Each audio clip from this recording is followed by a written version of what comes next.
முன்னாள் அமைச்சர் வைத்திலிங்கம் மீதான வழக்கை மறு விசாரணை செய்யும்படி லஞ்ச ஒழிப்புத்துறைக்கு தமிழக அரசு உத்தரவிட்டுள்ளது.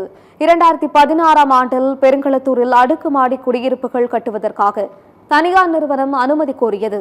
அப்போது அதிமுக ஆட்சியில் வீட்டு வசதித்துறை அமைச்சராக இருந்த வைத்திலிங்கத்துக்கு அந்த நிறுவனம் 27.90 கோடி ரூபாய் லஞ்சம் வழங்கியதாக புகார் எழுந்தது.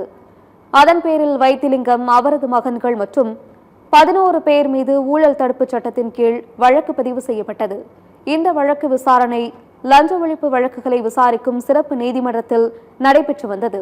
வைத்திலிங்கம் திமுகவில் இணைந்ததும் இந்த வழக்கில் வைத்திலிங்கத்துக்கு எதிரான குற்றச்சாட்டில் போதிய ஆதாரங்கள் இல்லை என்றும் வழக்கை கைவிடுவதாகவும் லஞ்ச ஒழிப்புத்துறை சென்னை முதன்மை அமர்வு நீதிமன்றத்தில் அறிக்கை தாக்கல் செய்தது. அதனையடுத்து வழக்கு முடித்து வைக்கப்பட்டது. தற்போது தமிழகத்தில் ஆட்சி மாற்றம் ஏற்பட்டுள்ள நிலையில் முன்னாள் அமைச்சர் வைத்திலிங்கம் மீதான வழக்கை மறு விசாரணை செய்யும்படி லஞ்ச ஒழிப்புத்துறைக்கு தமிழக அரசு உத்தரவிட்டுள்ளது. திமுக அரசு முடித்து வைத்த வழக்கை மீண்டும் விசாரிக்க தமிழக லஞ்ச ஒழிப்புத்துறை இயக்குநர் அருண் பிறப்பித்துள்ள உத்தரவு பரபரப்பை கிளப்பியுள்ளது.